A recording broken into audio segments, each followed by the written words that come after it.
the needs of the students in the university. Pero may higit pang vision ang UP Cursor.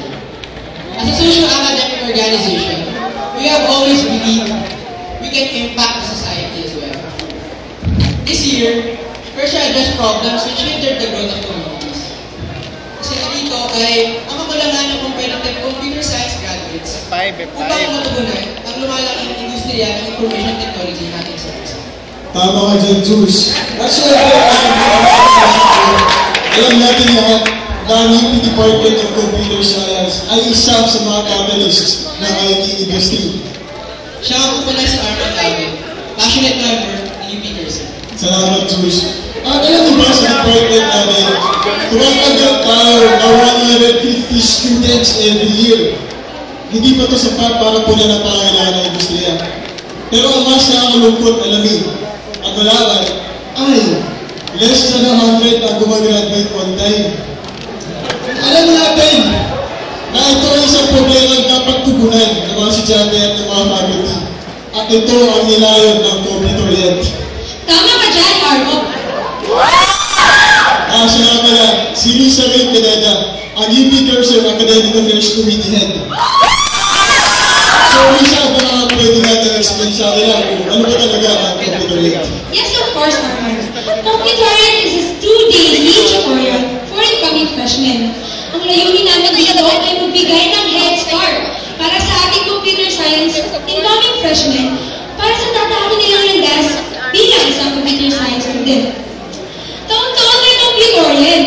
Anong pagbabago ngayong taon? Well, ngayong taon,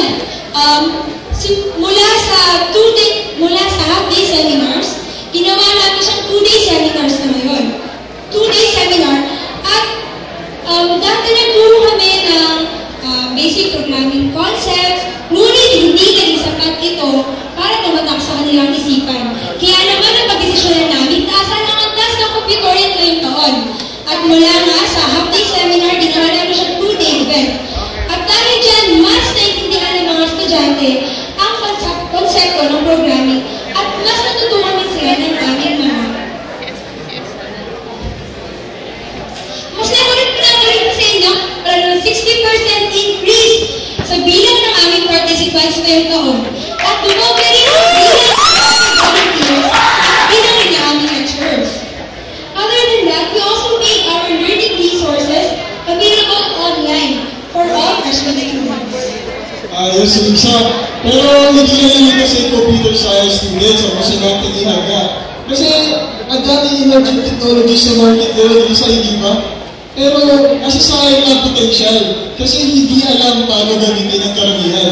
Kaya nga natanong namin sa sarili natin, bakit hindi natin gawin available sa lahat ng mga technologies na ito? Why not make it accessible to the public? Tama, Arko. Yan ang dahilan kung ba't natin binuksan sa publiko ang Technotutorials. Now in its second year, Technotutorials is a series of enrichment programs which teach participants a particular technology. The participants are then given the opportunity to apply those knowledge during a workshop. We partnered with different IT companies to bring those technologies closer to the public. And as we all know, mobile technology has been changing our everyday lives. So alam niyo ba na ilan sa mga ito ay gawa gamit ang OOP or Object-Oriented Programming. Technotutorials 1.0 taught this using ActionScript development. Also, with the demand of web-based technologies like online procurement, Technotutorials 2.0 was held to teach the basic applications of HTML, CSS, and JavaScript. Lecture slides and hands-on exercises were given. And in fact, nagkaroon kami ng participants from different schools and from different degree programs.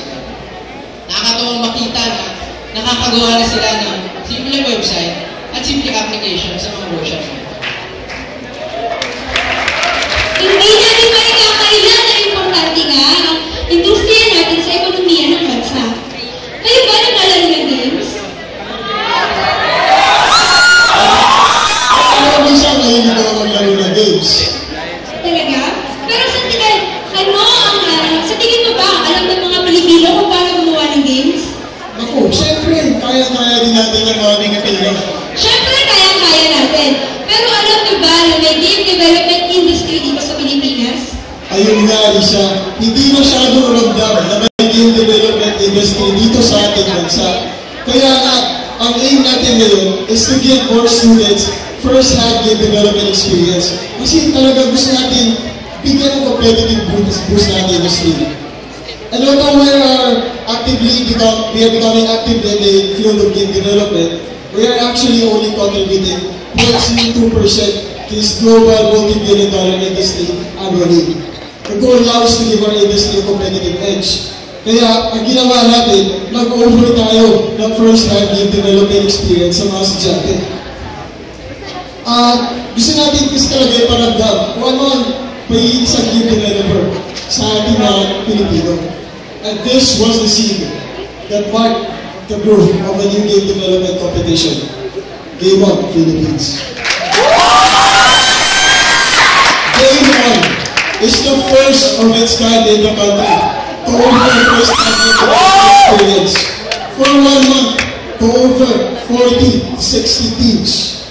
At alam niyo ba, na aside from the 30,000 peso cash prize, the event itself was packed with lessons in game programming, art, collaboration, and even project management. Maliban doon, meron pa tayong jury comprised of individuals from the industry, mga game developers, game enthusiasts, gamers. Task sila na magbigay ng feedback sa ating mga teams kung ano yung progress nila sa ngayon. Every week yung ginagawa. At alam niyo ba, na although first time natin mag-hold na Game On Philippines this year, ay meron na kaagad tayong 40 teams. Napakaraming teams. Hindi pa umalat ang sana na si Daddy dito. At bawat isang team, binigyan pa natin ng isang industry mentor para tulungan sila matapos ang game within 1 month. Napaka-amazing, hindi ba? Ay syempre, at the end of the month, binigyan natin ang lahat ng teams sa spot sa Philippine Game Development Festival ng Game Developers Association of the Philippines. Para may feature na game sa publiko at mali sa mga game developer companies natin. At ano yung nakatuwa results? Kasi ito yung first time talagang bigyan natin ang opportunity ng mga estudyante. Ang gaganda ng mga games kung nakita nila sana. At alam mo ba, higit sa lahat, yung pinaka-talaga nagpa-inspire sa akin dito is the fact that nag-enjoy sila. Meron nag-send sa akin ng message. Sabi niya, I got acquainted with people in the industry, and I'm humbled by the dedication and appreciation of the people behind and in front of this wonderful event. Ayaw naman sa isa pa, if Game On has taught me anything, it's that game development is what I want to do in life. Now guys, these were feedback that we asked. These were feedback that they gave voluntarily. At alam niyo ba, now we're very happy to report that many of the games in this competition were offered, funded, and released from different companies worldwide. Kaya kasi napapibigyan naman talaga ng opportunity ang ating mga estudyante. Makikita mo ang potential nila. Tama. And aside from giving importance to the industry, we also reach out to the communities. We want everyone to have the opportunity to develop skills and to acquire new knowledge. Kaya naman, Jules, dahil dyan, nagkaroon tayo ng hagdan o handog na habangan set of tutorials on utilizing free and open source software and on basic math and English. Our objective is to help them enhance their math, English, and computer literacy. Nakapagturo kami ng humigit kumulang sa 240 students mula sa 4 na different schools din sa Pilipinas. At marami sa kanilang walang computer facilities. At dahil dyan, nag-donate din kami ng 2 computer tables sa isang school. Every student was very participative and they presented us excellent and near excellent projects when we were doing our post-lesson assessment. And alam mo ba, Jules, na 3 out of 4 of our participating schools saw an improvement in the second quarter grades of their students and in the following year's homework. Kaya naman gusto na rin kami na magpa next year. Ayan, di ba talaga nakakataba ng puso manita mga bata na nakikita ang learning as a fun activity. exciting and presentation. Kaya di ba nakatuwa makita naman that finding learning as a fun activity. It's also great to see students become better equipped for their CS life and to see people of different walks of life being able to actually create useful applications and even develop passion for game development. May kita natin yung malaki talaga ang potential natin mga Pinoy. Wala na talaga tayo sa pagkakas. Kaya nag-challenge now is to offer more opportunities and greater avenues for everyone.